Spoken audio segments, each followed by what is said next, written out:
Amin'ity fotoana tapany fahatelo ity inoko fa hiaona amin'i Jesosy ianao androany satria eto ny fanatrehany. Ataovy mainana mafy be androany rehefa tena amin'ny finoanao ny inonao fa eto Andriamanitra dia tsy alamaina eto ianao sady izany ve ndao tsika manasanao amin'ny anaran'i Jesosy ary hitsangana ny toerana misy anao dia tsy adonona ihany koa nefa isika izay manaraka n'izao fotoam-pivavahana izao amin'ny alalan'ny tambajotra inona fa ikasika anao ihany koa Jesosy satria marina sy matoky amin'ny teniny izy ary manonona ny fiadanan'ny tompo amintsika ny tokantrano eno atsika ihany koa izay tonga manatrika amin'ny vantany eto amin'izao toerana izao andaontsika ity tanana mafy fiderahantsika an'Andriamanitra. Halleluja! Satria raha ianao tonga teto raha ianao no manaraka an'izao fotoam-pivavahana izao raha ianao ihany koa manaraka amin'ny vantana an'izao dia izao tsy tongatonga ho azy izany na kisendrasendra na hoe tena ianao no nainandamina be fa efa programan'Andriamanitra amiko sy aminao indray androany no mbola ampitombony fahasoavana sy famindrapo eo amin'ny fiainako sy eo amin'ny fiainanao sady izany ve dia andaontsika atombokontsika amin'ny alalan'ny vavaka izao rehetra izao ary raha mety aminao mihitsy ara dia tonono mihitsy eo amin'ny anaran'i Jesosy ny anatrehako amin'izao fotoana izao satria ny tenin'Andriamanitra dia manamafy hoe izay rehetra ataontsika dia mila atao amin'ny anarana izy dia andaontsika anadrantanana ho an'ilay anarana mahagaga ho an'i Jesosy Baiboly dia manamafy manao hoe naiza angonany roa na telo amin'ny anarako dia ho voany sao ny zavatra tokony ho tsapanao hoe voanitra tetsy amin'ny rivavahady rienao dia tsy an'olombelona ny fahatongavanao eto fa an'Andriamanitra ary raha tonga eto ianao akipino mahasonofonao amin'izao fotoana izao dia sainsainy mihitsy hoe Jesosy miaraka amintsika eto ary mijery ny vantana an'ilay etaeta mirehitra ao anatinao izay tsy ataon'Andriamanitra tsinitsinina mihitsy izany le fonao torotoro maneho fiderana rehefa avy eo sy fampona anatin'ny vavaka voalohan'izao io tsy ho ataony Jesosy tsinitsinina mihitsy fa ny fampona rehetra ataonao eto rehefa miainga ao anatin'ny fonao izay efa amafisin'ny Baiboly izany fa hoe mila manompo azy any fotsika rehetratsika amin'ny herintsika rehetra isika amin'ny fanahintsika rehetra amin'ny tanjantsika dia matoky androany fa tena na ny zavatra rehetra tadiavinao sy ilainao aza dia efa Andriamanitra mikomplete an'izany ray masonao Andriamanitra mahagaga ianao amin'ny anaranao Jesosy ny anombohana izao fotoam-bavaka eto izao izay inonay Andriamanitra fa tsy lavitra ianao fa efa teto ianao nanomboka tamin'ny fotoana voalohany efa teto ianao tamin'ny fotoana tamin'ny valo inonay fa mbola eto ianao ary miakatra ny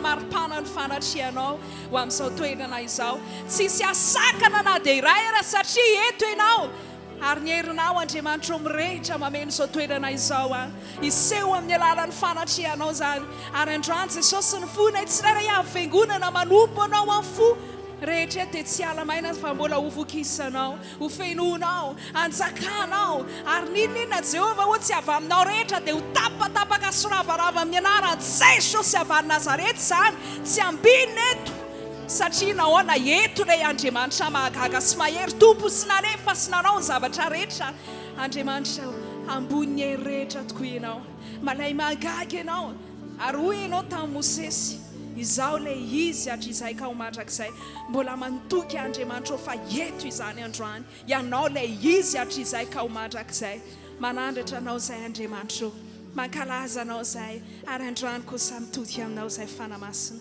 mamela anao malalaka izay atao izay tianao atao amin'ny alalan'izao fotoana izao hiasa ao anatin'ny fiderana ianao misaotra anao izay hiasa ao anatin'ny fonay ianao misaotra anao izay fa androany zavatra atao anatin'ny fonay dia izao hoe mamela anao malalaka izay fanamasinao ianao nomba izao fotoana izao hitobaka eto indray ny afo sy ny herinao hiasa mahenao anatin'ny tsirairay avy tonga eto ianao fanamasinao misandrata amin'ny avy indrindra ianao ilay tsara sady mpanao ny tsara andaontsika mbola nofahofantanantsika ambony ho azy andao veritsika amin'Andriamanitra irery ihany ny voninahitra satria izao fotoana izao raha tonga eto ianao dia izao hoe Jesosy nefa tonga ny lohantsika teto andao mena voninahitra izy makasitraka anao izay fanamasinao andao ambarantsika mbafaka amin'izao fotoana izao hoe Jesosy eo tonga eto hisaotra anao Jesosy eo tonga eto hanompo anao Jesosy eo tonga eto hanandratra anao Jesosy eo tonga eto hanome voninahitra anao Jesosy eo tonga eto hiankohaka sy oby anao orena izany andrano fanatrianao Jesosy anentika anay ameny fonay andrakitra anay ny voninay trano satria tsy miovy ianao maharsenihoany mandrakizay ianao ilay alfa sy omega mahery ianao Jehova ho isan-toanao samy antony androany ankofanay sy anomezanay voninahitra satria mahery loatra ianao magaga ianao ary tsy misy azoarina aminao Andriamanitra Alleluia Alleluia Alleluia Alleluia Alleluia ambaranay Jesosy androany hoe amen tungetu ao isaotrana dia ambarao indray hoe tungeto a hideranao tungeto ao hiderana ambarao amin'ny fonao rehetra hoe tungeto eo iankohaka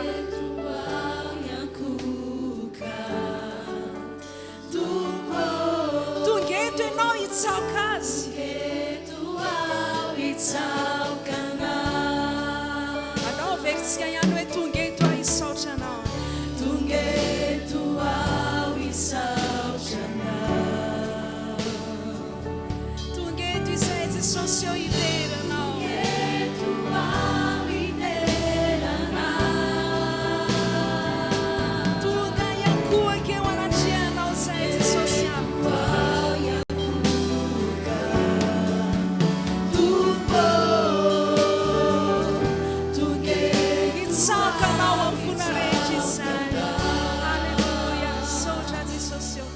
makasitraka anao izay Jesosy ahofafaintanantsika rehetra aneo fa tena nisaotra azy amin'ny fonao rehetra ianao tena hidera azy amin'ny fonao rehetra ianao androany tena iankohaka anazy azy amin'ny fonao rehetra ianao androany eny hitsaoka azy ianao satria fantatrao ny alala ny famindrapolo sy ny fahalebiazany mendrika nomena voninahitra izy eto amin'izao toerana izao mendrika nomena nyatsa mendrika nomena dera tena hoe amfo tena hoe amin'ny hery amin'ny tanjaka satria eto izy sy ny fanatriany saotra anao izay Jesosy atomboka amin'ny anaran'i Jesosy ny fideranany amin'ity androandroany ty ary tonga izay Jesosy anatanteraka hoe hiditra eo amin'ny vavahady ny fisaorana ka dia makasitraka misaotra manome voninahitra anao amin'ny anaran'i Jesosy hanomboka ite-tanana mafy ho an'Andriamanitra ianao raha mbola misy ite-tanana mafimafy noho izany omeo an'i Jesosy Alleluia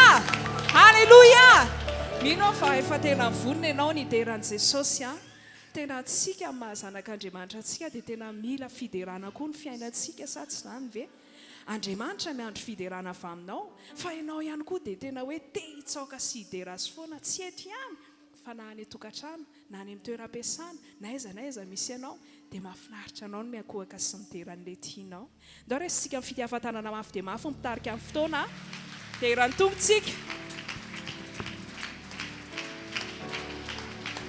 Halleluja andao indray omentsika an'i Jesosy ny voninahitra amin'ny alalany fitiavan-tanana mafy be amen asorakora-pifaliana halleluja halleluja hitako hoe efa mahery sahady ianao hitako hoe efa manao sahady ny fandraisena hitako hoe manao sahady ny fombiazana hitako hoe tsy alamaina ianao androany raha tongety asio tia-tanana mafy ho an'i Jesosy ilay mpanao fahagagana amen halleluja dia mirary fiadanana feno antsika izay tongeto ao nompo an'Andriamanitra sy ho anao izay ho tokantrano ihany koa ho amintsika tsiraray avy any amin'ny fiadanan'Andriamanitra anenika ny fiainanao anenika ny ankonanao sy ny asanao ary mombanao rehetra ary ianao ilay atsoina hoe sambatra satria fiain'ny fiadanana amen andaontsika nge hifampaherikery dia tena enina eo akaikina hoe tena eniky ny fiadanan'i Jesosy ianao izany hoe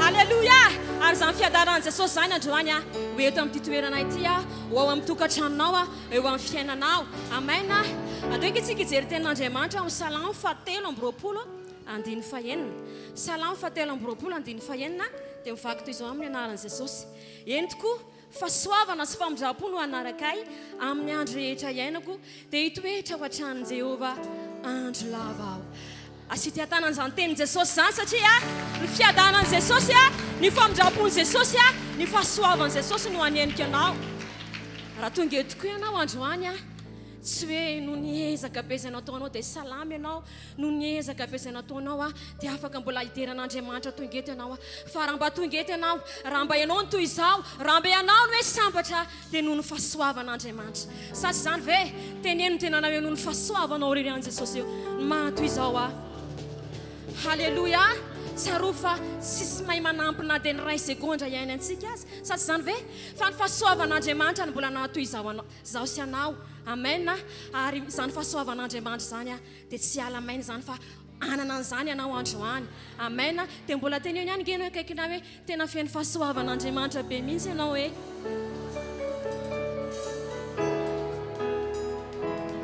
halleloia tandao tsika hideran'Andriamanitra ilaza fa ny fahasoavanao tompo nahatoy izao anay fahasoavanao nahatoy izao antsika eo ary ndao tsika hideran'Andriamanitra avy hatrany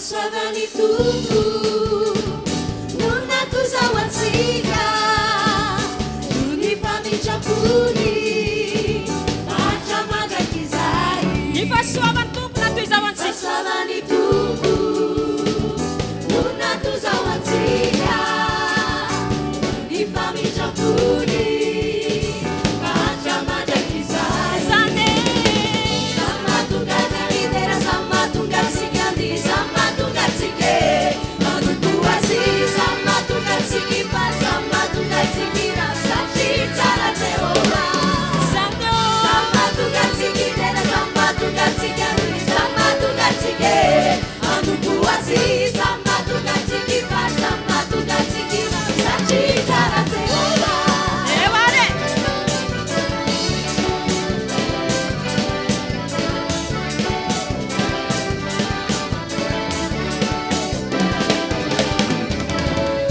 fahasoavany Jehova ananatsika tomponandro ananatsika tomponandro dia mbola ny fitahiny ianatsika izany amafisy any fa ny fahasoavany tompo natoy izao anao fahasoavany Jehova ananatsika tomponandro dia mbola ny fitahiny ianatsika izany zany zamatonga tsikidera zamatonga tsikandi zamatonga tsike manompo azy zamatonga tsikipa zamatonga tsikira satri tsara Jehova zamatonga tsikidera zamatonga tsikandi zamatonga tsike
androany hoe satria tokoa moa ianao no izy no afaka mbola hideran'i Jesosy androany tsy ianao no izy afahano ny fahasoavany dia mbola afaka mitsinjaka ianao sasy zany ve mbola afaka midery ianao mbola afaka manambara ny antsarany ianao tsaroa fa misy olona be dabe ihany zao ao anatin'ny fangiry firiana ao anatin'ny aretina ao anatin'ny fijaliana maniry akan'izao toeranao zany fa ianao ano avahan'i Jesosy manokana mpandresenao tonga eto io fandresenao io dia noho n'ilay fahasoavan'i Jesosy amen ny fahasoavan'i Jesosy zay lehibe ary tsy tokony ho ambanina satria zava-dehibe hoy taminao hoe na ny volondohanao ary na ny singabolonao ara dia tsy voaharonao na ny segondranao ara dia tsy sainao ny manampy anazy fa no fahasoavan'Andriamanitra raha ianao ny toy izao dia no fahasoavan'Andriamanitra ilay fahasoavan'Andriamanitra tsara indrindra iankohakitsika hitehera voninahitra anazy satria tsampatsika hoe tena tsara tokoa Andriamanitra tsy ny fahaizanao na ny fahalalanao rery ihany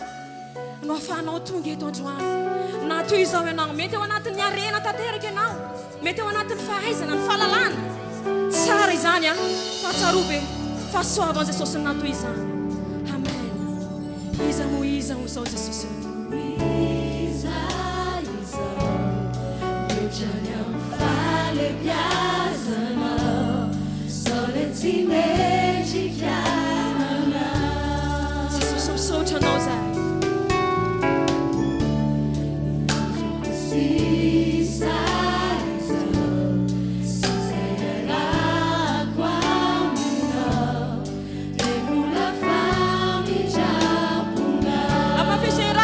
tu izao Jesosy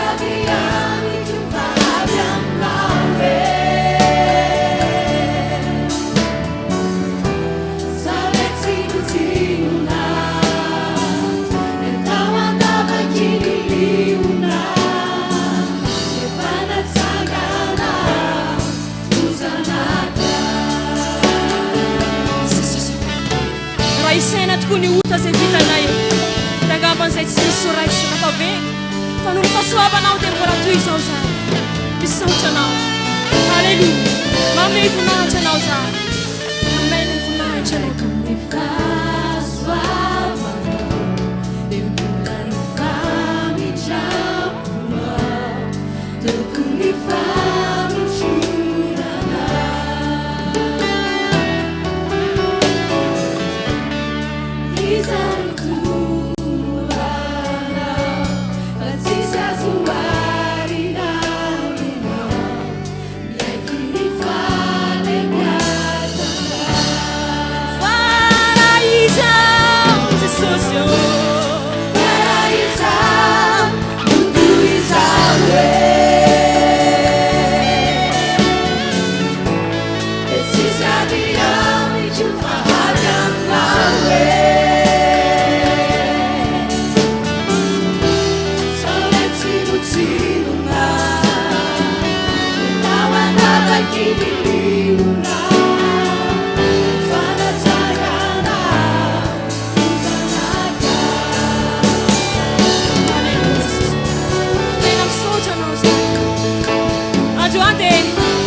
ivavaka milaza ve Jesosy tena misaotra anao iny amin'ny fisiny fiainana mety hoe mbola ao anatin'ny fahaseranana ve ianao mbola ao anatin'ny olana ve ianao tsarofa ny rivotra iainanao dia mbola fahasoava Jesosy ny fisinao dia mbola fahasoava Jesosy ama misy ambavaka atavekonao rehetra zany vavaka zany fa sy toy izao ianao ratsy Jesosy vely ianao no ny fahasoavana mahery ianao no ny fahasoavana Para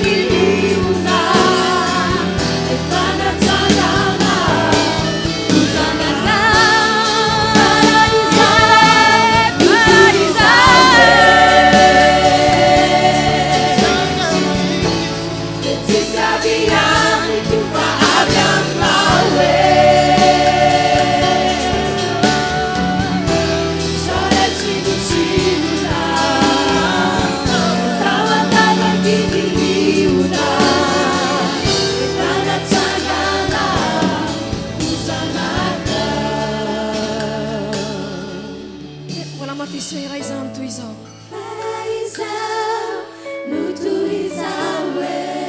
dia tsisy avy amiko Jesosy tsisy avy aminay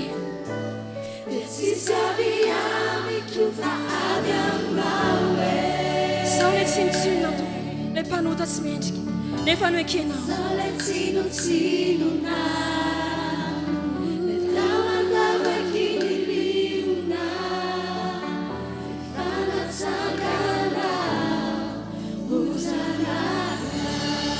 amafisany fanifahasoavan Jesosy na toy izao ianao fara izao no toy izao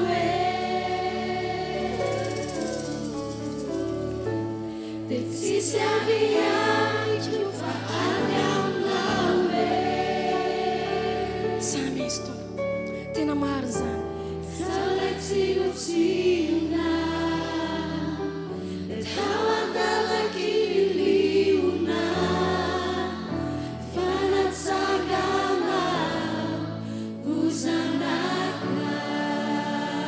fanatsangana ho zanakao zahay fanatsangana ho zanaka dia raha misy mihaja raha misy ny voninahitra dia ho anao ririany Jesosy noho ny fahasoavanao dia zay miankoka tompo mianso ny fanainao masina mbola itombo ho anatinay atranany zany fahasoavanao zany amin'ny alalan'ny fanay masina amen halleluja ho anao ririany voninahitra atsangany tananao dia toroy fitiavanao Jesosy manome ny androm-piainanao androany amen halleluja ho anao ny voninahitra ho anao ny andro ho anao ny saotra ho anao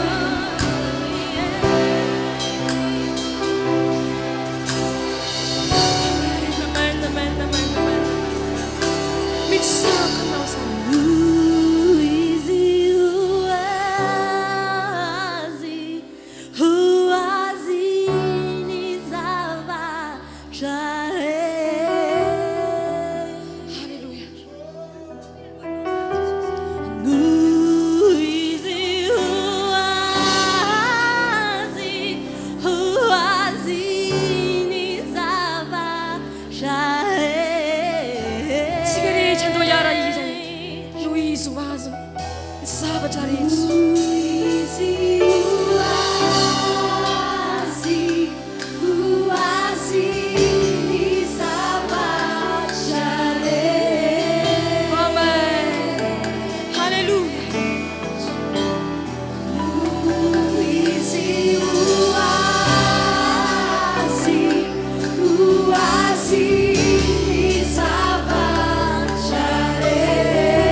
Te amo.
dia mbola manao vavavaka nanakapo ihany ianao a misaoranao an jesosy fa ny voninainina toy izao ianao ny fahasoavana toy izao ianao misaoranao azy satria tena tiany anenao hoe nandatsahany rany ary hatramin'izao izy a dia mbola mifona efa tongotry ny rainy a ho azy soanao fitiavana tsy manam-pehitra natolo jesosy anao ny fahasoavana mbola nomenanao misaotra tompo na dia hoe mbola manatin'ny fangiry firina ve ianao ny famezanao voninahitra an'Andriamanitra amin'ny alalan'ny fisaorana dia hery lehibe ho anao androany amena misaotra tompo iza tokoa mizahay e fanovonjenao iza tokoa mizahay e fanafanao ho anao reriany voninahitra mitsaoka anao zahay mananatra anao zahay pololory fisaorana ny vavanao a raha mety a apetrao amin'ny fonao ny tananao a dia mivavahinao fa raisin'Andriamanitra izany vavaka ataonao zao androany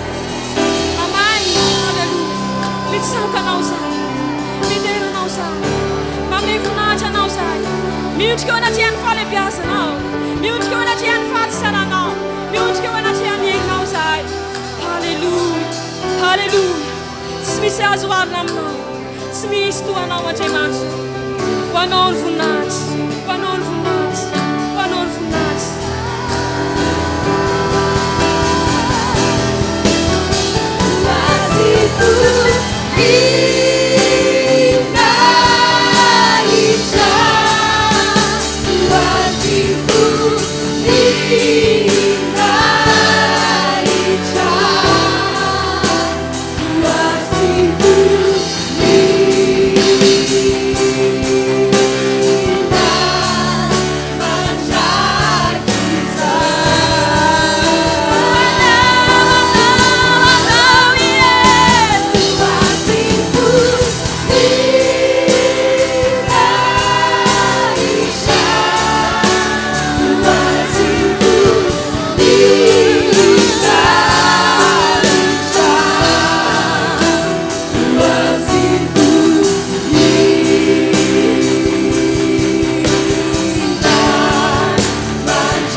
fifandraisanao amin'ny Jesosy amin'izao fotoan'izao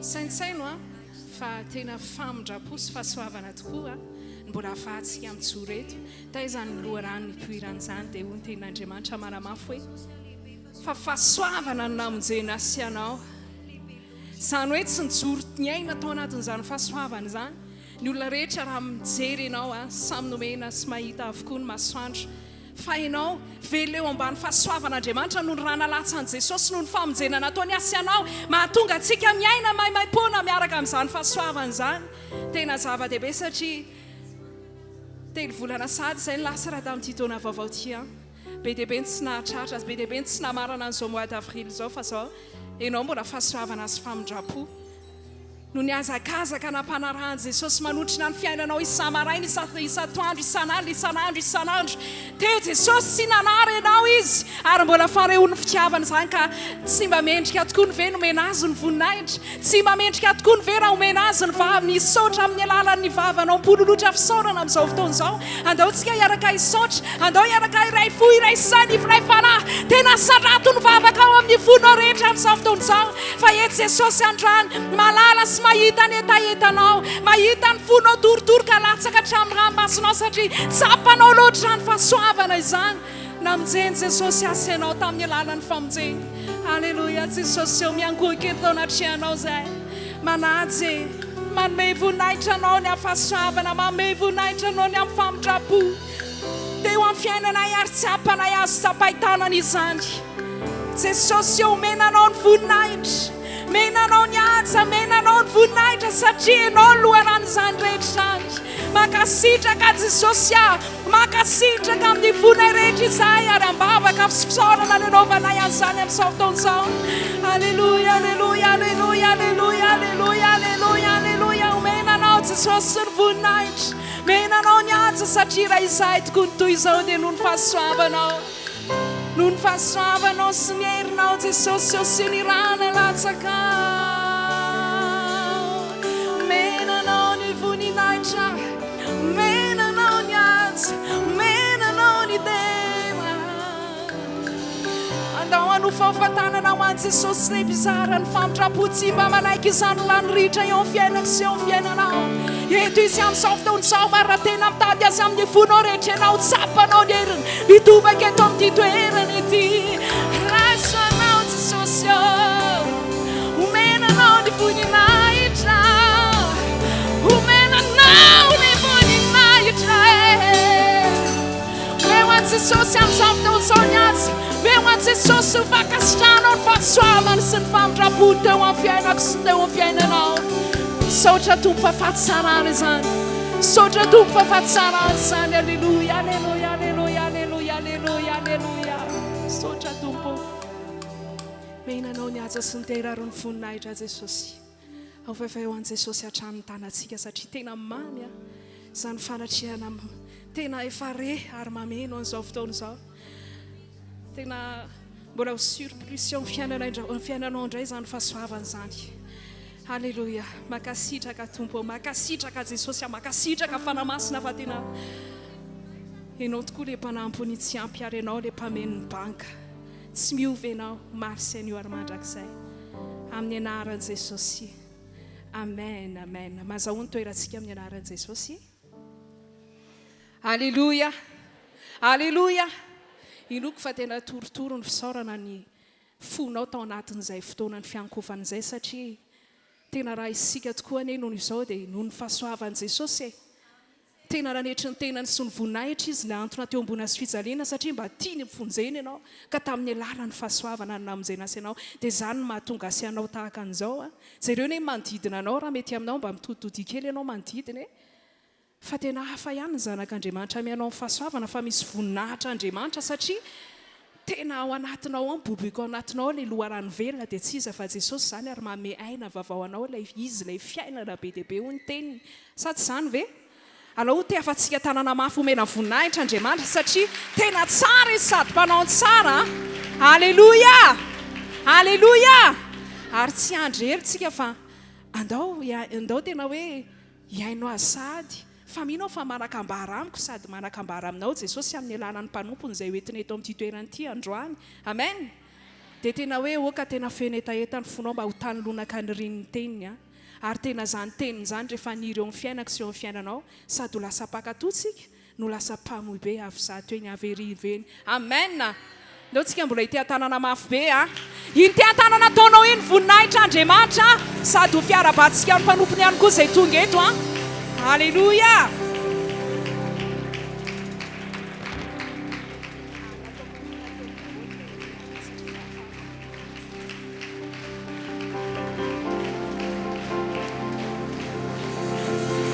voalohanteny dia misaotra an'Andriamanitra lehibe sika rehetra noho ny amin'ny fitantanana sy ny fitariany antsika tonga soamatsara indray hiaraka anompana azy eto amin'izao toerana izao arabaina manokana ianao izay atao anatin'ny trano fivavahana arabaina ihany koa ianareo izay manaraka izao fotoam-bavaka miaraka amin'ny fiangonana ireo fiandrona kely izao tononona amin'ny anaran'i Jesosy hoe ahita ny voninahitr'Andriamanitra sy ny heriny ao anatin'ity fotoam-bavaka ity ianao androany ary tsofina rano mba ho sitrana eny marary ho afaka ny eny olana ahery izay kivokivo rehetra ary ianao dia hanomana ny fiainanao any amin'ny mandrakizay satria izany tena antony hanompontsika an'Andriamanitra dia ny fanomanantsika ny mandrakizay atsika ka voninahitra dia ho an'ny tompo ireryany misaotra andretom-panompon'andriamanitra io izay nitona antsika tao anatin'ny fisaorana fiderahana fanajana ny tompo ary ny fiankofana teo a tainy tompony izy ireo a dia andao mbentsika toerana avy hatrany aloha ny mpanompon'andriamanitra izany misaotra an'andriamanitra ihany koa afaka hitondra ny afatra ho atsika ho anao na ny tokantrano manaraka ny fandarana amin'ny televiziona na ho anao izay atao anatin'ny trano fiangonana dia raiso fa andriamanitra manakambara amintsika foana afaka miteny amin'ny tsiraray avy andriamanitra ka raha tonga eto ianao na miaino mahita anay any amin'ny fahitalavitra ianao dia raiso hoe andriamanitra eo foana izy ary misoratra masina dia miteny hoe nandefa ny tenin'ny andriamanitra mba ho fanasitranana ny olona izany hoe ny tenin'andriamanitra matoa alefa dia misy antony izay misy tanjona izay misy tian'andriamanitra atongavana eo matoa tonga amintsika ny teniny ka dia andaontsika tonga dia hivavaka ho an'ny afatra izay horenesitsika indray androany izany hivavaka ary sika tonko ry tompoandriamanitra raha anay avy indrindra izay ny an-danitra ianao ilay ray mahefa ny zavatra rehetra andriamanitra tompony teny ianao andriamanitra manakambara aminay ihany koa amin'izao fotoana izao ry andriamanitra ay dia mivavaka izahay satria tonga amin'ny fotoana ahafanay indray mandre ny tenin'andriamanitra mitenena aminay tompo ary ampiasao koa ny mpanomponao hosory androany ampiteneny mivavaka fanay masina mba tsy teny arak'izay sitrapoko fa ny sitraponao ihany andriamanitra nataonao hijoro eto androany isolovavanao manaika ho fitaovana ampiasainao anompo ny fiangonana ary teny ny sitraponao amin'izao fiangonana izao misokatra ny fonay sokafanay ny fanahinay mba handray ny fanambarana tsara lavitra izay efa vomanao anay andriamanitra mitenena tompo fa voninkihaino ny mpanomponao rehetra amin'ny anaran'i jesosy isy re mahalehibe ao anatin'ny tenin'andriamanitra ka ampitombo finoana ny fiangonana anangana anay indray ka raha misy ketraketraka eo dia ahery izy raha misy kivikivy eo dia ho atsangana izy ary nizanizy andriamanitra efa anatin'ny fahaverizan-kevitra ny teninao androany anokatra lalanao azy amin'ny anaran'i jesosy kristy tompo sotra andriamanitra amen andahoarintsika tonga dia andray ny baibolitsika ho anao moa na any atokantrano any ary ianao manaraka ny fotoam-bavaka dia raiso taky ny aty am-piangonana ihany ianao dia raiso ny baibolinao tsy manina mihitsy tovakitsika ny teny voasoratra dia omeko antsika aveo ny loha hevitra izay akatsika fampianarana anio Genesis toko 10 dia vakina eo amin'ny 1 ka ho farana antsika hatramin'ny 9 ny famakina ny tenin'andriamanitra Genesis toko 10 dia manomboka amin'ny 1 faranana hatreo amin'ny 9 ny famakitsika ny teny ao amin'ny baiboly amin'ny anaran'i Jesosy no amakiko izany tenin'andriamanitra izany ny nanaovan'andriamanitra fanekena tamin'ny Abrahama rehefa afaka izany dia tonga tamin'ny Abrahama ny tenin'i Jehova tamin'ny fahitana ka nanao hoe aza matahotra ry Abrahama izany no ampinganao sy valim-pity lehibe indrindra ho anao aroy Abrahama Jehova tompo inona nomenao fa izaho mandroso fanterana nefa tsy mananjanaka ary ny tompony dia ilay Elezera avy any Damaskosy ary io koa Abrahama indro izaho tsy nomenao fara andimby ka indro ny anankiray amin'ny atao-tranoko no andova ary indro ny tenin'i Jehova tonga taminy hoe tsy andovanao zany fa izay ateraka ao dia izy no andovanao dia nitondra azy nivoaka teo ivelan'ilay izy ka nanao hoe jereo any ny lanitra ka izao ny kitana raha mahisa azy ianao dia hoy izy taminy ho tahaka izany ny taranakao ary nino an' Jehova izy ka dia nisainy ho famarinany izany vakitsika indray ao amin'ny Isaia toko 40 andininy 1:30 Isaia toko 40 dia eo amin'ny andininy 1:30 zao no vaky ny teny amin'ny anaran'i Jesosy tompona makiko azy fa izay miandry an'i Jehova dia mandroso hery kosa elatra ny akarany tahaky ny voromahery hiazakazaka izy nefa tsy ho sasatra andeha izy nefa tsy horeraka. Androantsika dia hianatra loha hevitra anankiray manao hoe mahaiza miandry an'Andriamanitra. Mahaiza hoy aho miandry an'Andriamanitra. Eo amin'ny fiainana tokoa ry havana, indrindra fa eo amin'ny fanarahantsika dian'Andriamanitra dia izao. Mila mahay miandry an'Andriamanitra foana sy ny fotoanany isika. Misy vanim-potoana isika ataon'Andriamanitra miandry azy aloha. Ireo zavatra efa nampanantenan'Andriamanitra, ireo zavatra efa nilazain'Andriamanitra, ireo zavatra efa napetraka Andriamanitra tao am-ponao. Misy fotoana koa tena vitan'Andriamanitra eo manatanteraka an'izany. Aingakaingana no manamarina an'izany eo amin'ny fiainantsika. Kanefa ny aza diny dia ity. Misy vanim-potoana hoy asika mila mianatra tanteraka miandry an'Andriamanitra sy ny fotoanany. Matoa fa amin'aniny Isaia teny manao hoe izay miandry an' Jehova dia mandroso hery dia izao. Misy amintsika zany. Eo amin'ny fiainana miaraka amin'Andriamanitra dia ampianarin'Andriamanitra mba hiandry azy. Zao tokoa mantsy ny tranga misy matetika ry havana dia ity. Ary olona maro no hitako. Tratra zao tranga zavatra tantaraiko aminareo zao. Matetika eo anatin'ireo trangam-piainana, ireo lalatratra izay diavin'ny olona sy hatrehany, ka mihevery mifahefahela loatra nefa mbola tsy mety mivay agny na tsy mety tena milamina mihitsy. Dia izao ny zavatra tonga ao an-tsainy indraindray. Roviana ihany ary vao mbo sitrany any aretiko. Roviana ihany ary mbo hivoivany ny olako. Roviana ihany ary mbo endry ny zanako. Roviana ihany vao mba hiova ny vadiko. Roviana ihany vao manana tokantrano. Roviana vao mba hiteraka. Roviana vao tafavoaka. Roviana be dia be. Izany ny tonga ao am-bavan'ny olona sy mipetraka ao an-tsainy matetika. Rehefa misy trangam-piainana na misy toko hoe zavatra talalovana, ka jerevana ohatry ny ela loatra ilay izy, mbola tsy ahitany mangirana na tsy ahitany vahaolana mihitsy.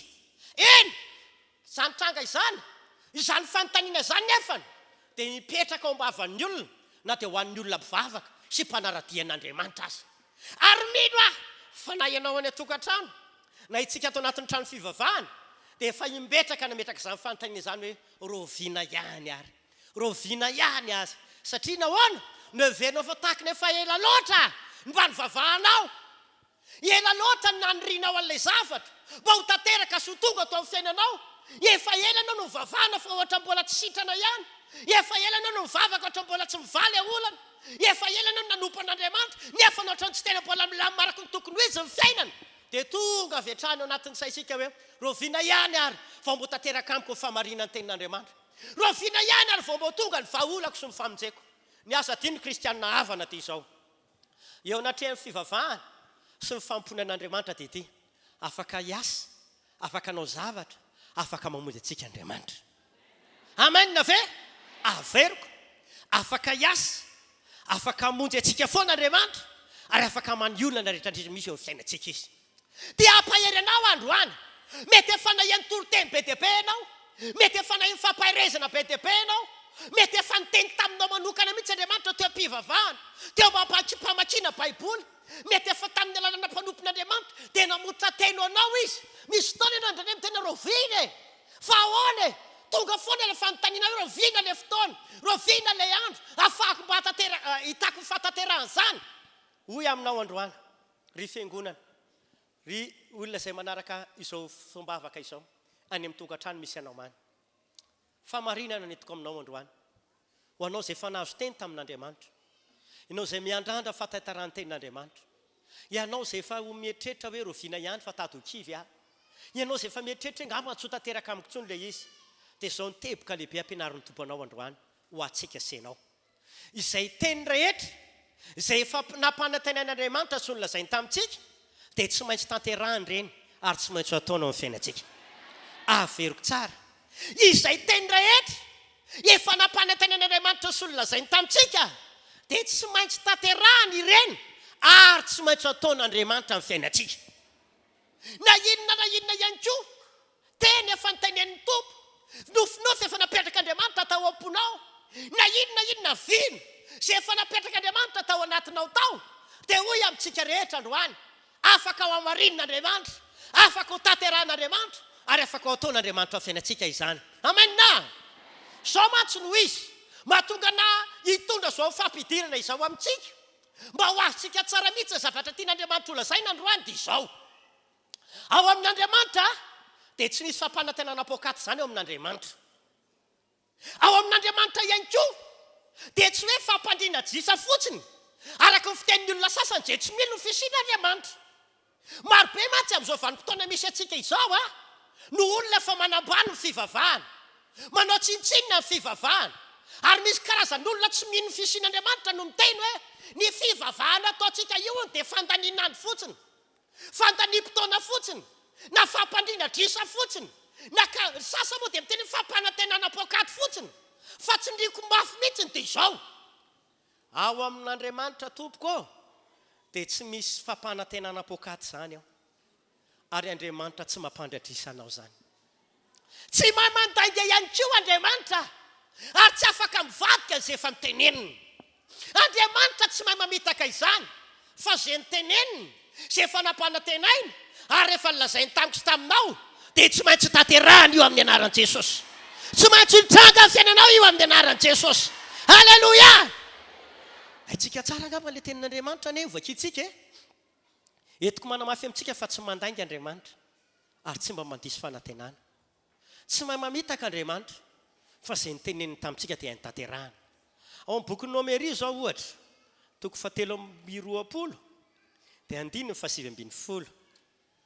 Nomeria toko 7:20, toko 7:20 azafady, dia eo amin'ny 7:20. Zao no voalazan'ny soratra masina. Andriamanitra dia tsy mba olona ka handainga, na zanak'olombelona ka hanenina. Moa efa nilaza va izy ka tsy ho efainy, na efa niteny va izy ka tsy ho toviny. Eto dia mamaritra ny momba anazy mihitsy aloha Andriamanitra hoe Andriamanitra tsy mba tahaky ny olona. Ahoana hoany? Andriamanitra tsy tahaky ny olombelona ka handainga, na hoe zanak'olombelona ka hanenina. Dia hiteny izany Andriamanitra za tsy mitovy amin'ilay olombelona efa nampanantenanao, efa nilaza zavatra taminao, mety efa nanao fanekena taminao zay ho ataoko an'izao ianao, ho ampiko ianao, tena ho ataoko ohatran'izao sy ohatran'izao ianao, omeko zavatra ohatran'izao sy ohatran'izao, tena hanavitra anao sy ny zanakanao Tsy haiko ianareo aloha, fa mino aho fa efa ohatran'ny mba ny zavatra nitranga tamiko ihany nitreha taminao hoe efa mba imbe dehibe ihany no mifanera tamin'ny olona nampanantena fa tsy tanteraka. Sa tsy marina? Tena zao mihitsy tenen'ny sasany pastera, tena hoe tambavaka mihitsy fa raha vao io ny tafavoaka eo, raha vao io ny tafity eo pastera, tsy adiniko izany ianao fa ataoko an'izao. Zao ny teneniko tamin'ny moramora, efa betsabetsaka ihany ny teo alohanao teo ny teny an'izany. Satria tena mientanentana izy, tiany aingana ho tanteraka. Ry pastera, mba metro tanana trotro iambavaka ataovy an'izao zao fa raha vao mipoaka io tsy adiniko ianao fa tonga dia nao fantatry voalohany. Lamina ho ahy, efa imbetraka ihany ny teo alohanao zay fa tsy hoevenao voalohany. Ozy Andriamanitra izy tsy mba olona ka handainga. Zany hoe fantatr'Andriamanitra misy fa misy ny olona mety mandainga raha miteny zavatra aminao. Misy olona mety mandisy fanantenana raha nampanantena zavatra ho atao aminao. Sa tsy marina izany? Mety nanenena mihitsy naninona koa ary dia niteny tamin'ny vehivavy iny ataoko an'izao izy. Naninona koa ary zay nampanantena anazy ohatrany hoe fankaitsy ho vitako akory ilay izy. Tsy mba olona izy ka handainga. Na zanak'olombelona ka hanenina, tsy mitovy amin'ny olombelona le nampanantenanao iny Andriamanitra. Asa-pitovizana ilay olombelona namitaka anao iny Andriamanitra. Ny olona afaka mivadika amin'ny fanekena, ary io na olon-dehibe ary io, na olona akaiky anao ary io, mety hivadika aminao izy ny amin'izay nitenenina sy ny lazainy. Tsy hainy manatanteraka azy rehefa tonga ny fotoan'andro.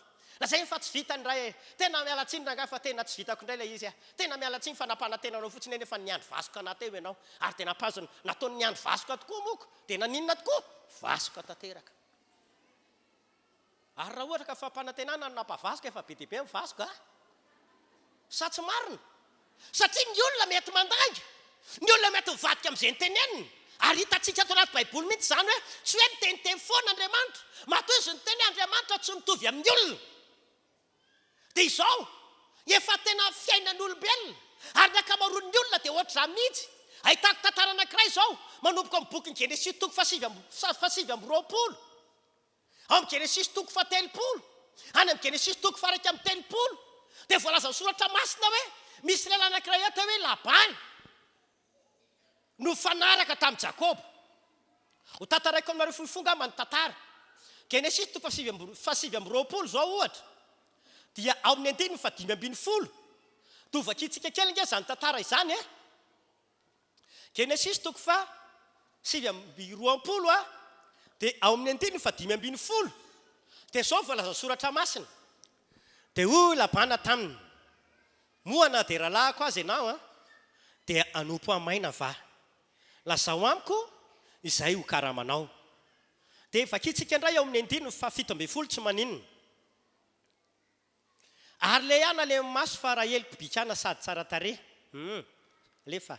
Ary Jakoba tia Rahely ka nanao hoe anompo anao 7 taona aho azahoaka Rahely zanakao faravavy. Ary ho Labana, aleko omena anao izy toy izay omena lehilahy hafa tomera ato amiko. Dia nanompo an'i Labana 7 taona Jakoba azahoany Rahely. Ary tao andro vitsy foana teo masony izany noho ny fitiavany azy. Dia toizantsika any. Ary ho Jakoba tamin'ny Labana, aiza ny vadiko mba hanambadiako azy fa efa tapitra ny fehitrandro. Ary nampamory ny tompo-tany rehetra Labana ka nanao fanasana. Kanjo noho ny arivo. Matoy izany miteny kanjo nisy fivadia natao. Kanjo izy noho ny arivo dia naka an'ilay azanany vavy izy ka nitondra azy ho any amin'ny Jakoba dia nanambady azy Jakoba. Eto zao dia atantsika tokoa hoe ny olona raha afaka mandainga, ny olona afaka mivady pitokisana, ny olona afaka mivadika izay nampanantena iny, ary tena misy toetra ohatr'izany mihitsy ny ankamaroan'ny olona, sa tsy marina izany. Dia eto ary lehilahy lehibe zao, misy fiteniny ankizy izay resaka lehilahy lehibe nge zany e. Sa tsy marina, resaka olon-dehibe anie zany e. Matoa zany ity lehilahy atao hoe Labana ity. Ny teny tamin'i Jakoba izy amin'ny 5:10 ory Jakoba, na dia rahalahako azy ianao, na dia avoaka akaiky azy ianao, dia ohatrany tsy mety amiko raha hanompo anamaina fotsiny ianao ianao ve dia hiasa maina, ianao ve dia tsy mba omena karama, fa mba tenenao amiko re inona mba ho karama omeko anao. Ohatra hoe tena olona raha mahita ny zany raha ny olona raha manam-panahy, zany ny olona mba mahalala ny tokony atao, zany ny olona mba mahafinaritra. Ohatra hoe tena ohatra mihitsy ny toetra ilay Labana. Misy teny izay ohatra ny anao zavatra e, sahoana fa tonga ny fotoana amin'izay karama no niteneny voaloha tao. Dia tsy maninona ozy Jakobako, zarako mba mandray karamako ka hitady karama raha ataoko, ianao ary moa zany mba vona ipe anahy. Dia teo ndray dia nandeha fotoana ary dia efa natao fifanarahana, natao fifanekena. Dia nanana zanaka vavy anankiroa efa lehibe izy. Le any anaran'ny vavy matoa, Rahely kosa ny anaran'ny faravavy.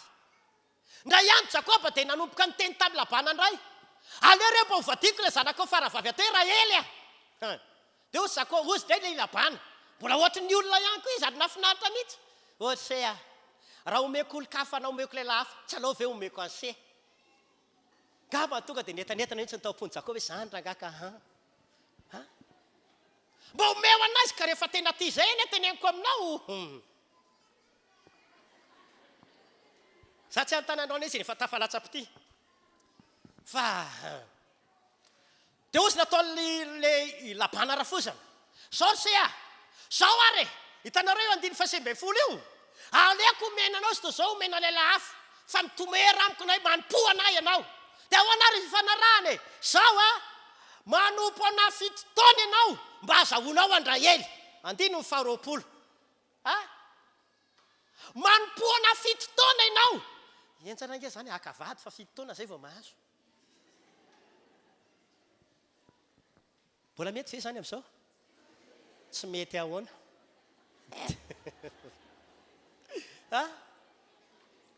Fa ozy ny teny Jakoba, eny ary okey, atao fifanarahana e, natao fifanekena. Za dia manaiky marina fa hanompo an'i Labana 7 taona mba azahoako an'i Rahely. Iza hony? Rahely. Enoy Rahely. Mihina fa tsisy nangidididy sofina tao hoe hafahafa ny fahenon'ny Labana an'izany. Fa Rahely tokoa no mifanekena sy mifanarahana. fa ny olona mety mivadika, ny olona mety mandainga, ny olona mety mivadika amin'izay lazaina, fa Andriamanitra tsy mitovy amin'izany. Amen. Ry zanak'Andriamanitra isany izay efa niteneniny taminao, izay efa nilazainy taminao, izay efa niteneniny ho atao amin'ity taona ity, aza matahotra ho tanteraka izany, ho tanteraka ho azy zany, ho tanteraka izany. Alleluia. Amen ve? Amen. Dia nandeha tokoa fizotra ny tantara. So ny zavatra nitranga. Ohatra ozy ny soratra masina hoe eo amin'ny 1920 dia nanompa ny labana 7 taona koa Jakoba azahoany Israely. Ary tao ohatra ny andro vitsikely teo anatrehany izany satria noho ny fitiavana. Ohatra hoe vetivety kely dia tapitra ny 7 taona satria tena tiana azy loatra Jakoba. Fa inona ozy ianareo ny zavatra nitranga amin'izay? Tonga amin'izay fotoana andohan'ilay ory rafosako asa amin'izay madamako efa tapitra ny 7 taona e. Dia nanao fanasana be labana. Nanomboka nanao fanasana goavana, nasaina daholo tamin'ilay jour-J mihitsy e.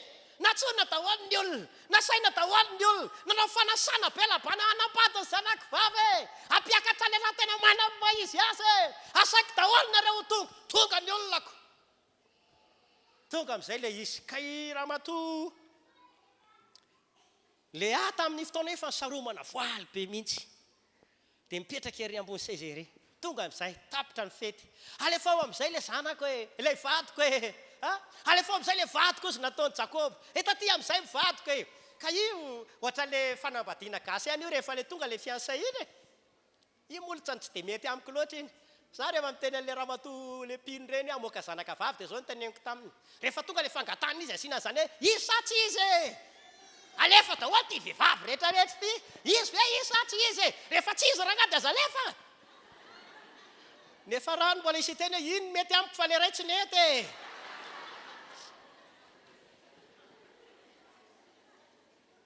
Any ka raha ohatra ka le mipotra teo zay lehilahy iny ny tena mety amiko kay fa ohatra mbola iny vao metimety. Taraiky ao ampipetrahanao fanaovana makiazy eo le anankiray. Sa ahoana? Za zao fa nisy fotoana natson'olona ikabary tany amin'ny fampiakaram-bady reny. Za fa miteny za tsy mahay mikabary. Za fa miteny tsy asa zany fa pastera ny haiko. Mbola ny asista pastera sady mba mivavaka ho azy ianao mba ianao mba mikabary eo. Tena tsy haiko azy zany e. Tsy vitako azy zany e. Mbola miasista ihany. Ataoko fanaovana azy ane hoay e. Tonga tokoa le izy. Dia ataoko tokoa ty za hoako. Ela ny ela vikabary ty pastera. Dia nandeha teny ny fotoana. Tonga le andro. Efa mipetrapetraka tao an-trano tao daholo. Reo anefa tsy mahalala taopoko ny ataopoko atangeka. Tonga amin'izay, tonga pastera tonga, mbola tsy tonga ka le olona, mbola tsy tonga. Rehefa tonga avany le efa nitsitsiny, rehefa olona izy, tonga dia ampidiry ho ahy e. Isika tsy ampiandratsika ela be zany. Ampidiry izy, midira hono e. Dia tonga dia faly ery zay le. Ozy nataon'le tao amin'ilay le pikabary lehilahy tonga dia pikabary be. Mbola efa tonga veny, mbola misy veny andrasana efa tonga daholo, efa ela ny tonga fa andao hivavaka. Andriamanitra efa niandratsika teto hoako. Fatao tonga dia atao dia efa tonga dia raikitra ny fivavahana. Hoe tao amin'izay ara izay resaka ho tena dia mbola ny kabary ihany. Tena hitanay fa olon'Andriamanitra nareo. Tsy mba nampiandriandrelanay. Tena ohatry ary nioko fa mahafinaritra ny resaka eto. Mahafinaritra mihitsy ny resaka etoko. Nandahatra teny zanakay mohatra zao. Nitady tetsy teroa, ela nandehandehanana. Nitady zay mba indrino ny fony. Tatony nisy nandrino ny fony ka dia hitady ato. Tonga dia ato mihitsy ho azy anko matotonga eto nareo tsy diso adresy.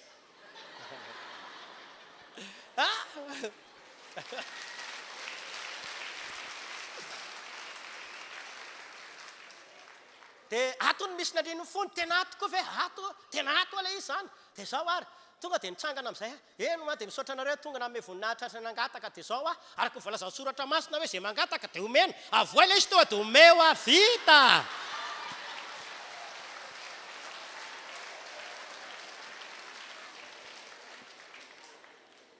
Zany angamba ny record ny voadiondry vetivety. Vandravandra be ny fianakavian'ilay vehivavy. Tonga dia vita mifampaikaram-bady. Iverina amin'ny labana, ohatr'izay mihitsy nataon'ny labana. Rehefa tonga le fotoana, alefa amin'izay mivadika ozy Jakoba fa efa tapitra ny 7 taona. Navoaka ny avany amin'izay ilay vehivavy. Saroba tonga teo akaiky ny Jakoba amin'izay dia netony nody eny a rehefa nahazo a lasa izy nody tany an-trano rehefa nisokafany ty le voa Andriamanitra mety diso tanana le rafosako Rael no mifanarahana fa tsy Lea netony nody andao any amin'ny dadanareo aloha ahiteny aminy ako tonga tao amin'izay oarafosako diso age ny tananao tsy Rael ake menao na fa i Lea ndray Lea no tonga tany an-trano ity netiko very diso fa izy Rael io mo tsy akameriny io fa zao no tenen'ny Labana hitanse aty aminay aty tsy fombanay mandefa ny zandriny alohan'ny zokony fa tsy maintsy ny zokony foana manambady aloha dia aveo izay vao ny zandriny ray Andriamanitra tsy mitovy amin'ny olona ka andainga na zanak'olombelona ka anenina Andriamanitra tsy mivadika amin'izay nytenenina rehefa nyteneniny taminao fa ho ataony io dia tsy maintsy ho tanteraka eo ry havana tsy maintsy ho tanteraka eo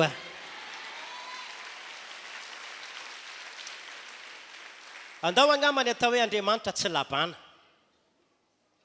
ka hivadika any dia zao nyteneniny amin'izay zao raha ohatra ka mbola tianao koa Rael dia manompoana 7 taona indray ary ianao dia omeko anao koa Rael amin'izay anakorony ianao dia eny raha ozy nataony Jakoba ka ataoko ahoana moko anao koa le izy tsy afaka nohatra anao fa dia raikitra indray nanompo indray 14 taona nge zany nendrasana teo foana fa ny olona mora mivadika ny olona mety mivadika amin'izay nyteneniny fa Andriamanitra tsy mba mivadika izany efa nivadika izy tamin'iny ary tany amin'ilay 15 ary izy eo amin'ny Genesis 7:20 dia niteny mihitsy manao hoe teneno amiko ary izay karamanao fa tsy vitany tany amin'ny resaka fanambadiana ihany no nivadika Labana ao amin'ny Genesis 3:37 dia ozy ny soratra masina indray Genesis 3:37 ny tonga tovakitsika hoe tsy tany amin'ny resaka fanambadiana ihany no nivadi-pitokisana na nivadika tamin'ny fanekeny Labana fa jerevinareo indray ange Genesis 3:37 zao voalaza ny soratra masina fa ny irainareo efa namitaka ka efa nanovany karamako impolo impirony impolo izany isaky ny fanaiky izy ireo isaky ny fanaraka izy ireo zao no karamako ry rafosako sady rafosana ny patron raha lahy no tsy haiko tsony zany misy taoko hoe mba azo lazaina zany mba misy rom-pihavanana akaiky io kera fa mba misy rom-pihavanana dia mba misy ena maso indraindray ataoko ahoana nivadika amin'ity avako ty na ty olona akaiky ty fa ny fanaraka indray Labana sy Jakoba hoe zao no karamako ary Andriamanitra ny vavolombelona ny mara ny sadika sy ny sada eo amin'ny ondry na eo amin'ny osy dia zay no karamako rehefa tonga nay fotoana hipehana ny karamany Jakoba no jerevany Labana tao ohatran'ilay loko no teneniny Jakoba daholo ny tao amin'ny ondry jerevana koa tao amin'ny osy tonga dia mivadika izy alao aloha hovaina indray ilay fifanekena hovaina indray aloha ny fifanarahana tsy mety fa hovay novaina fanindroany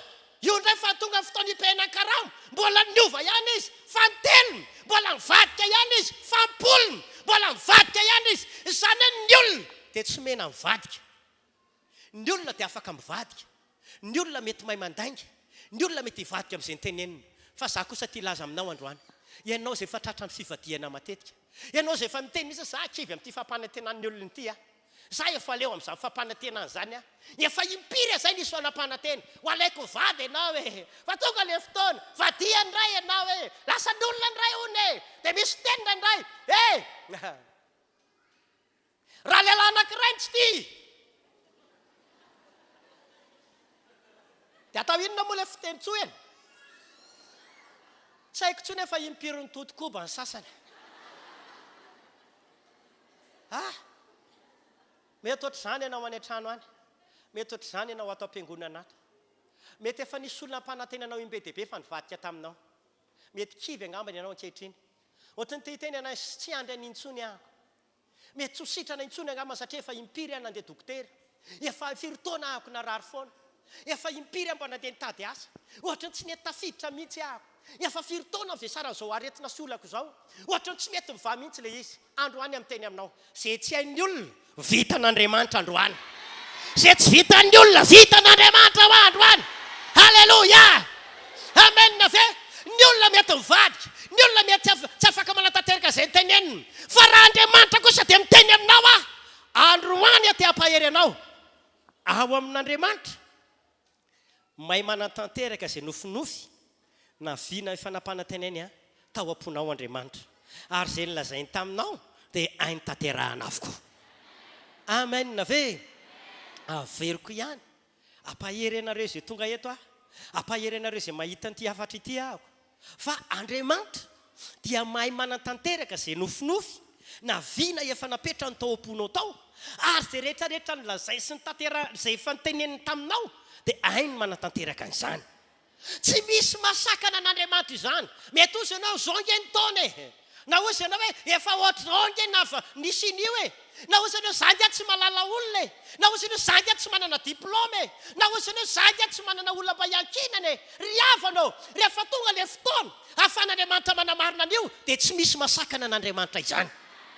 Atsofoko ranonao amin'ny anaran'i Jesosy. Ho tanteraka izay rehetra nampanentana ny tompo anao. Tsisy asakana amin'ny fiasan'Andriamanitra amin'ny fiainanao. Aneo vonany amin'ny fiainantsika izay manao mafy any Andriamanitra. Alleluia. Amen. Hoy aho hoe izay niteneniny izay nampanantenainy dia tsy maintsy hainy tanterahana fa andraso ilay fotoana. Mila mahay miandry an'Andriamanitra isika. Amen.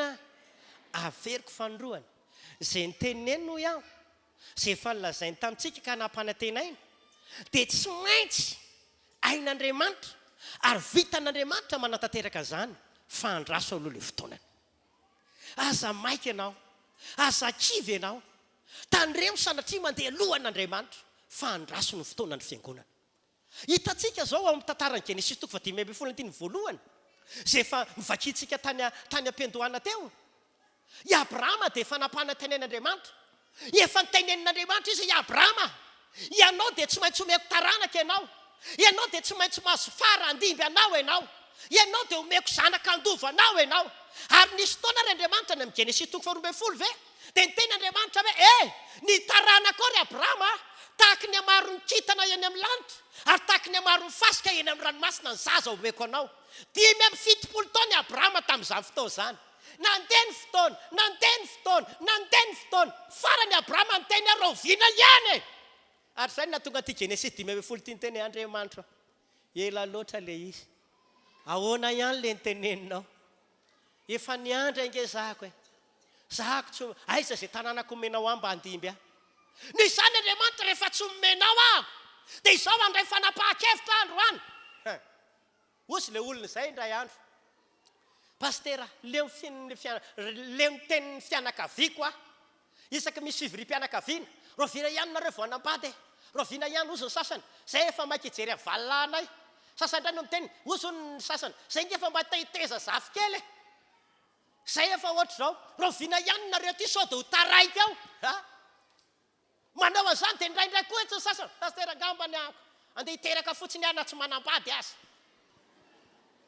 Zany teneniny fa mandrinona le vavan'olona ako mandeha be koa ny fotoana ohatra ny tsy andrikitsy olona izy, fa za miteny aminao androany na manahoana rehefa niteny taminao Andriamanitra fa omeny ianao, rehefa niteny taminao Andriamanitra fa mahazo anao, andraso Andriamanitra fa tsy maintsy tonga io ry havana, tsy maintsy ho tonga io Alleluia. Amen ve zany? Ozy Abrahama fa ahoana ihany Andriamanitra tena tsy menao zanaka nge za, iza ny mba andovany izay ato an-tranoko, iza ny andovany fananako be dia be reo, tena miasa saina ako hoe raha hiala eto ambonin'ny tany iza ny mba andova ka nisy taizany tao dia zao niteneniny le Eliezer avy any Damaskosy, eo angamba ny ataoko andovana Andriamanitra rehefa tsy omenao farandimby anana fa mbola namafisin'Andriamanitra taminy ihany. I Abrahama tsy andovanao zany io, tsy io mihitsy nefa voasoratra avy any an-danitra fa andovanao, fa zay ateraka ao dia izy ny ataoko mandovanao. Nangididi indray ny lohan'ny Abrahama, ahoana ihany ary ty Andriamanitra ty, zay ateraka ao izy dia izy ny andovanao.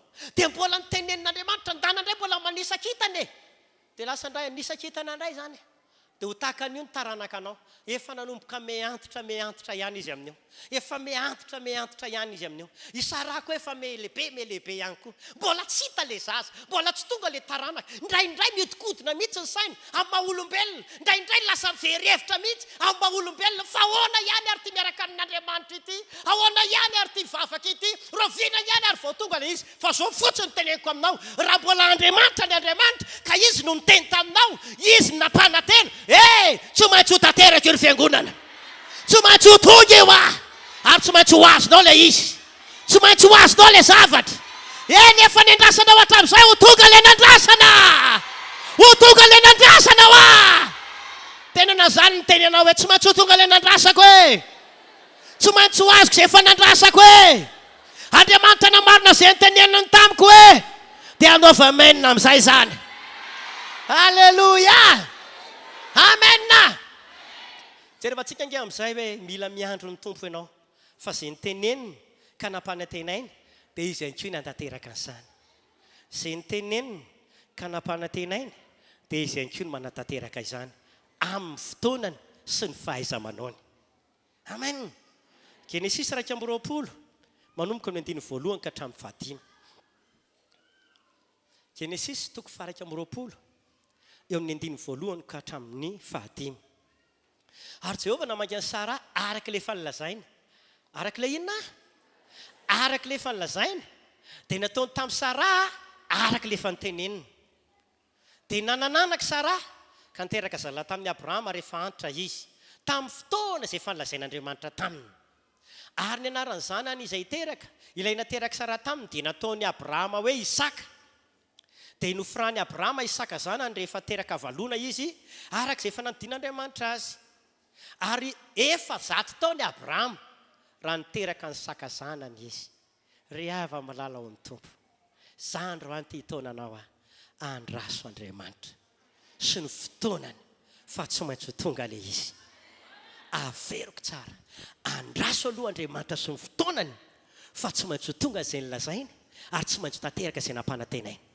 jerevitsika nge teto efa antitra nge Sara efa 70 taona Sara zay soratra masina efa nitsahatra tamin'ny fomba mbehivavy efa 100 taona nge Abrahama efa tena antitra tokoa raha mivavy fijery amin'ny maha-olombelona fa za miteny aminao androany na manahoana sy manahoana ny taonanao na manahoana sy manahoana ny volanao na manahoana sy manahoana ny fanananao rehefa Andriamanitra no miteny rehefa Andriamanitra no nampanantena rehefa Andriamanitra no nilaza tsy maintsy ho tonga io tsy maintsy ho tanteraka io tsy maintsy ho azonao io amin'ny anaran'i Jesosy ho tanteraka ny azandriavana halleluia amen ve misy fotoana koa eo am-piandrasana indraindray dia misy fotoana maharatra ny fonao malahelo ianao kivy ianao indraindray efa nisy nampanantena mety efa nisy nilaza mety efa nisy namotra tsodrano mihitsy ianao tafita amin'izay ianao sitrana izay ianao anambady amin'izay ianao halleluia tonga le izy ohatra mbola tsy tanteraka foana dia ozy bokony oabolana 13 12 oabolana 13 12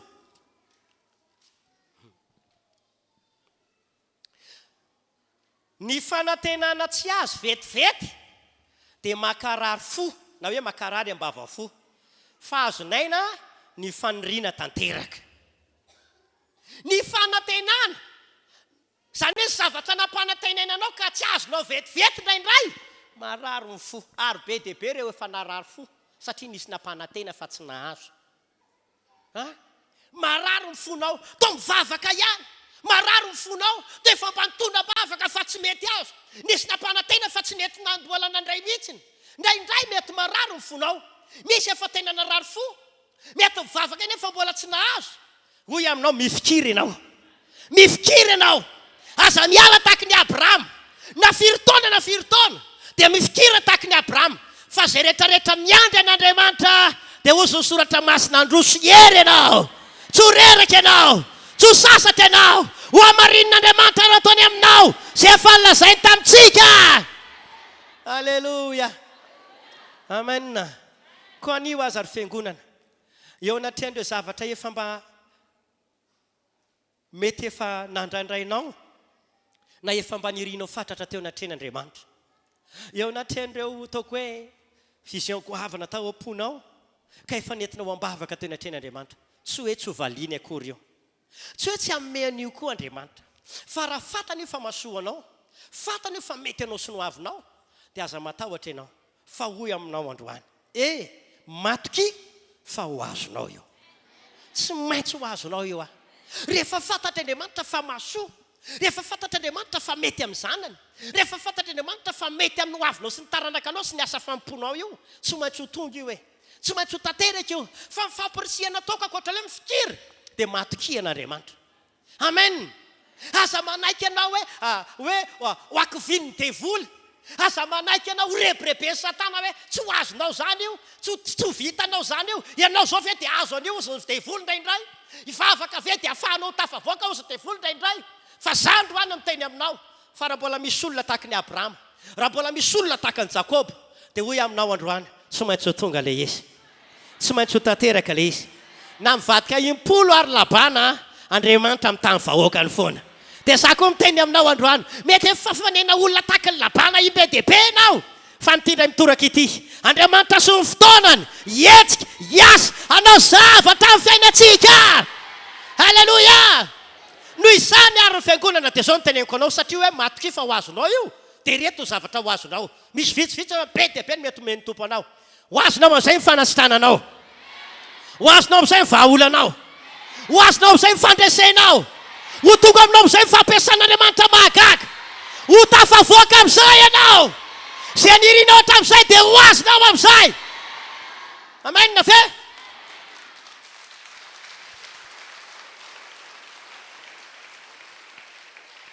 ho azonao rehefa ozy le olona izay indray mandro fa ahoanandray ry pastera ho azonao ale izy fa dia ozy aza siana faranga tsy maintsy misy fa hoy aminao andraso alohan'andriamanitra tsy maintsy ho azonao reo fa andraso alohan'andriamanitra satria izy dia manana ny fotoanany efa nomaniny anatanterana izany ho an'ny fiangonany na ho an'ireo olona mpanaridiana azy amanina manana ny fotoana tsara indrindra andriamanitra zay masoa atsika amenna ve averiko manana n'le fotoana tsara indrindra andriamanitra zay fatany fa masoa atsika koa hoy aminao aza maika ary fa mianarana toe fomba fiandrasana an'andriamanitra aza maika izany fa mianara na toe fomba fiandrasana an'andriamanitra koa andao arytsika hijery farany hoe inona ary ny tokony atao eo ampiandrasana izay fotoana an'andriamanitra izay misaotra ny tompo tokoa fa rehefa niandry an'andriamanitra i abrahama dia nomen'andriamanitra azy somatsara raha na mifanohatra amin'ny fahaizan'olombelona azy na mifanohatra amin'le fotoanany abrahama azy rehefa tonga le fotoana an'andriamanitra dia nataon'andriamanitra nahazo an'izay nangatahana izy ary namarin'andriamanitra teo aminy tokoa izay nylazainy dia hoy ihany koa amintsika ary inona ary ny tokony atao eo ampiandrasana le atao hoe fotoana an'andriamanitra izay satria hoe ateny aloha araka le aloha hevitra hoe mahaiza miandry an'andriamanitra misy fotoantsika ampianarin'andriamanitra hiandry izany na tonga anisa ihany teny hoe zay miandry an' Jehova matoa izany voasoratra ny baiboly eo dia misy olona indraindray ataon'andriamanitra miandry tsy hoe tsy anao izy tsy hoe tsy anome izy tsy hoe tsy anatanteraka izy an'andriamanitra ke zavatra rehetra fa rehefa fatany fa mety aminao io rehefa fatany fa mahatsara anao io amin'ny fotoanany io tsy maintsy ho tonga io ry havana tsy maintsy ho tanteraka io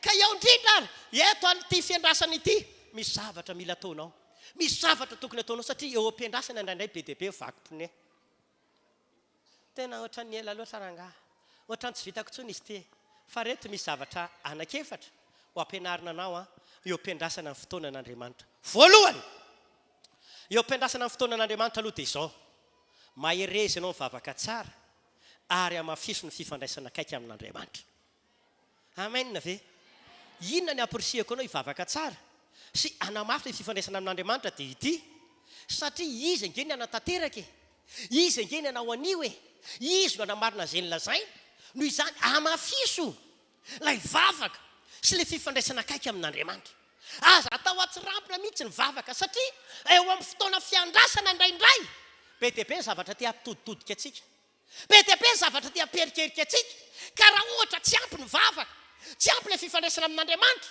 dia sao dia ho diso lalana isika ry havana dia izay le voalohany hoe tena mafisy le vavaka le fifandraisana tsara amin'Andriamanitra ataovy zany fa tsy maintsy ho tanteraka io ry havana. Amen. Faharoa manana finoana tahaka ny Abrahama sy Jakoba.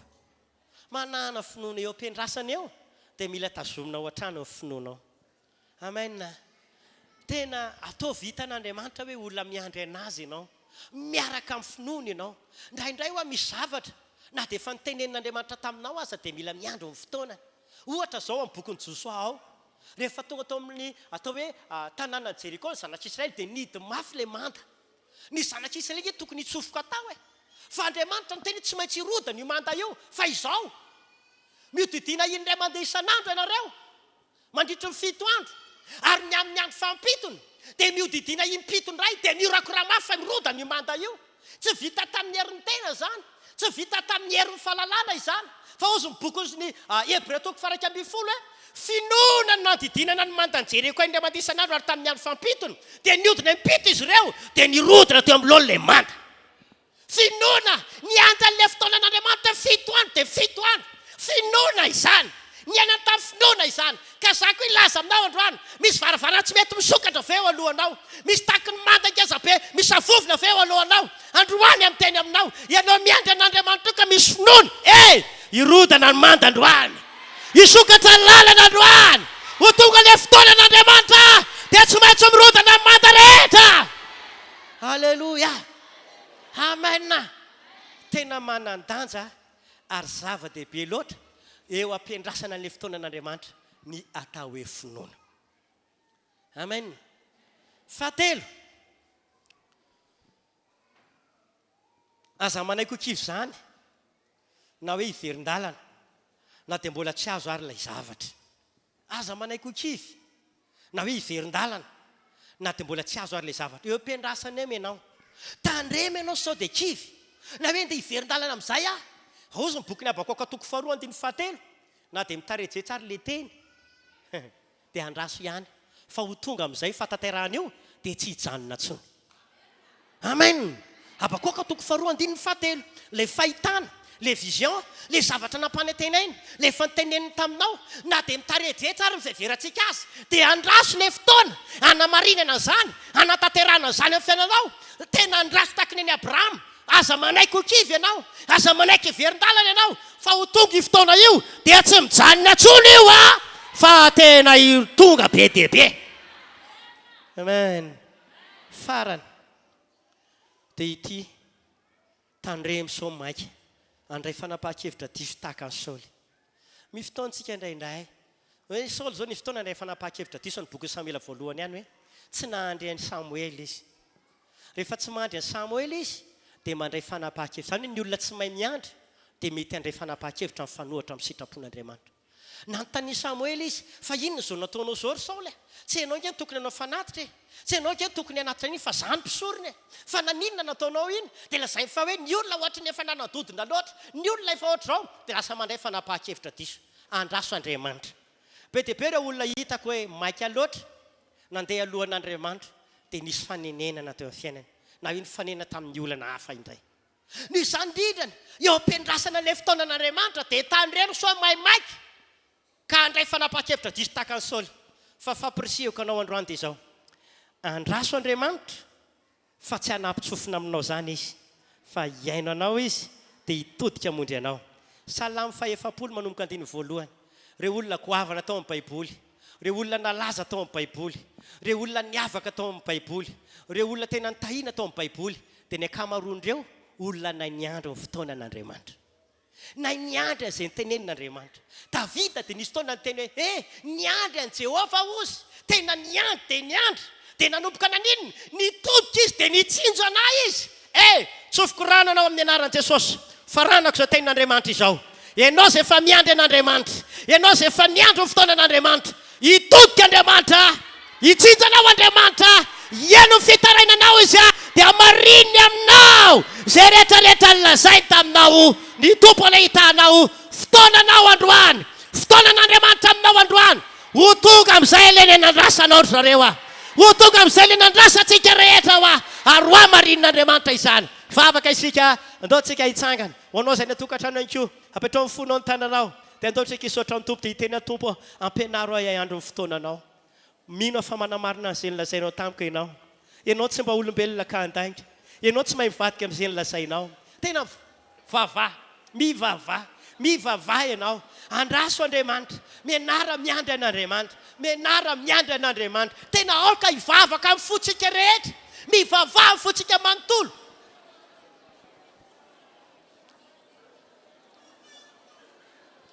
ataovy amin'ny fonao mihitsy ny tany anao dia hoe tambavaka ny fonao ny fanahinao anana toe-po anana toe-panama miandry an'Andriamanitra isika Alleluia misaotra anao Andriamanitra mankasitraka anao manome voninahitra anao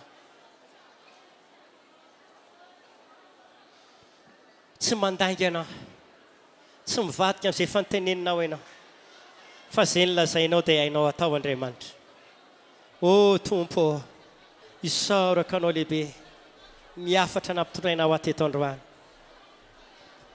hivavaka ho an'izao fiangonana izao hivavaka ho an'ireo olona rehetra tonga eto izay eo am-piandrasana amin'ny fotoananao Andriamanitra engany eo amarinao aminy ho tanteranao aminy ny fanasitrana ny vahaola ny famonjena ny fahasoavanao ho tanteranao amin'izany izay rehetra efa noteneninao sy nylazainao taminy dia ho amarinao izany tompo dia isaorako ny anaranao tenenao amin'Andriamanitra hiandro amin'ny fotoananao tompo mino fa hainao tanterahana hainao atao amin'ny fiainako izay rehefa nylazainao sy noteneninao tamiko hiandry anao Andriamanitra hiandro amin'ny fotoananao ahako anao tahaka ny Abrahama satria Andriamanitra marina amin'izay noteneniny fa namasonao ampio ahako toanao hiandry ampianaro atsy ho maimaiky fa hiandry ny fotoanan'Andriamanitra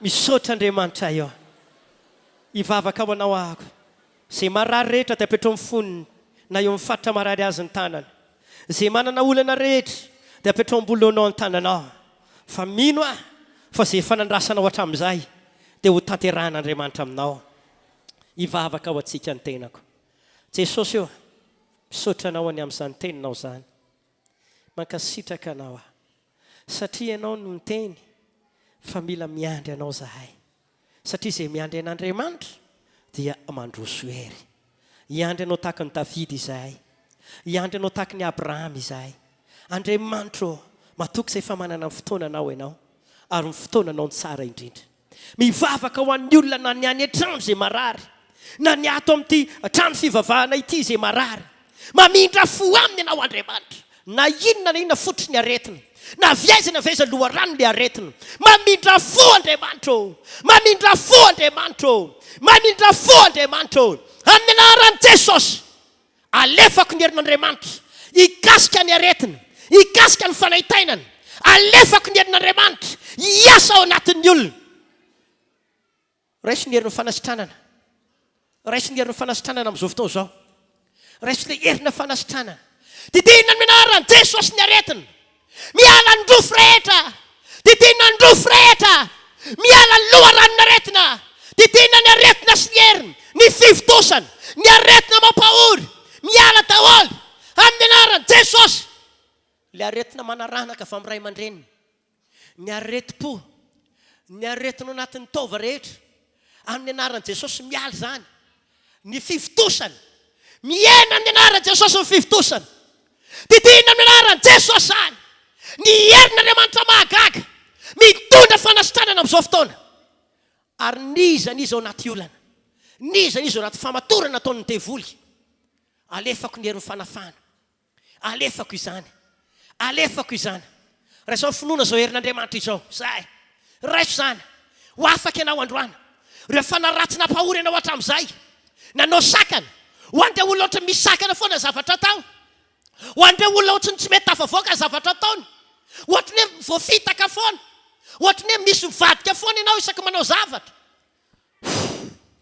raiso ny herin'Andriamanitra raiso ny finoana zao herin'Andriamanitra eo dia raiso ny fanafanao ary anomboka hivoaka ireo fanareo sokafako ny lalana ary sokafako ny lalana zay sokafako lalana ho tsy maintsy mandeha satana androany miala amin'ny anaran'i Jesosy didina mifana ratsy rehetra reo fanana famosavina mahatonga tsatoka mahatonga fandravana fanamy famosavina mpitondra aretina manomboka miala ao anatiny ao zay miala ao miala ao miala ao miala any amin'ny trano miala any amin'ny trano dia miala ao amin'ny tenany miala amin'ny ara-bolany miala ao amin'ny asany miala ao fiainam-pitiavany miala amin'ny anaran'i Jesosy miala miala miala didina daholo miala amin'ny anaran'i Jesosy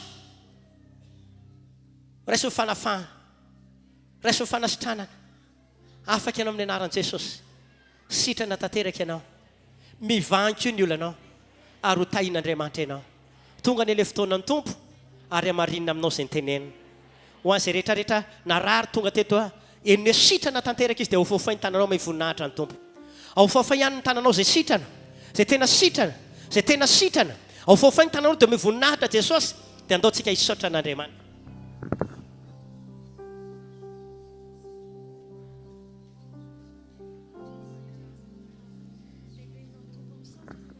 makasitraka tompo makasitraka fanamasina makasitraka raha eo andeha averina aminao irery ihany ny aja sy ny tera ary ny voninahitra mandrakizay amin'ny anaran'i Jesosy amen mazoto toerana moramora raha ary raha mety aminao dia andeontsika dia roso amin'ny fandarana manaraka raiso eny tananao izay efa nomaninao menan'i Jesosy ary andaontsika hivavaka an'izany mba tena ho akasitrahana tokoa efa kompleten'Andriamanitra ny zavatra rehetra mba hatonga anao tsy hiova hevitra teo satria mety anisan'ilay olona efa saika hanapa-kevitra diso mihitsy ianao fa zao tsy navelan'Andriamanitra ny anjera tany akady ianao fa nomenanao ny toromarika fenao androany tamin'ny alalan'ny toroteny ka andao amin'ny voninahitra an'Andriamanitra mba ho farakasitrahantsika izay rehetra izay voarahintsika atao anatin'ny teny amin'ny alalan'ny fanomezana dia rehefa vohomanao zany dia andao ary hivavakantsika raha eo makasitraka anao zay ny amin'izao fotoana izao sotra ny amin'ny teninao fa tena ny teny taminay ianao ary nanitsy sy nanamboatra izay rehetra tsy nety tetỳ aminay tamin'ny alalan'izany teny izany sotra tompony amin'ny fitarianao satria nisokatra ny fonay ny sainay ary ny masom-panahinay alala ny tokony ataonay indray manaraka eto ary raha nome anao izay amin'izao fotoana izao Jesosy dia iraiso izany amin'ity androandroany ity fa mifonay rehetra no entinay anatitra izany mba hahatonga an'izany fanatitra avy aty aminay izany no akasitrahana dia amin'ny anaranao Jesosy nanaovana ny vavaka tahina hatrany eny tsirairay avy amin'ny anaran'i Jesosy amen ho tanterahantsika ao anatin'ny fiderana zany izay dia afaka atao dia mandroso isika izay manatra ny ampafolon-karena amin'ny vatana kiro azafady dia afaka ihany koa ianao manohana ny amin'ny fandarana amin'ny télé ny amin'ny toroteny ny amin'ny filazantsara amin'ny boîte eto ampovoany dia afaka mandroso zany sika tompoko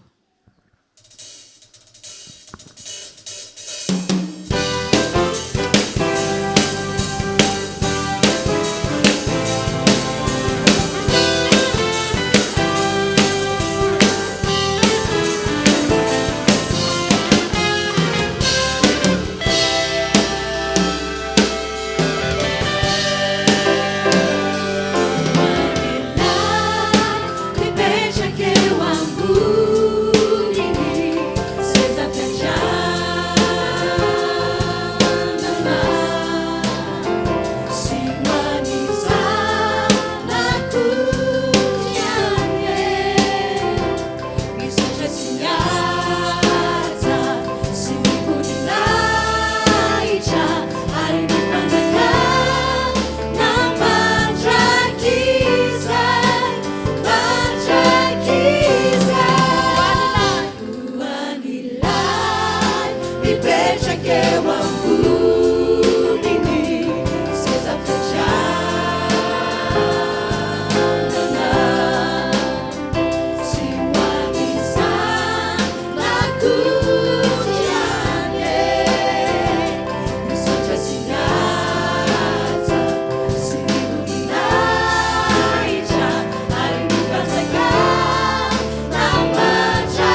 andriamanitra zany zay a fa misy filazana zany mba hoenotsika nefa ao anatin'izany ihany koa tsika dia anatanteraka ny fizarana ny valopy raky dehibe a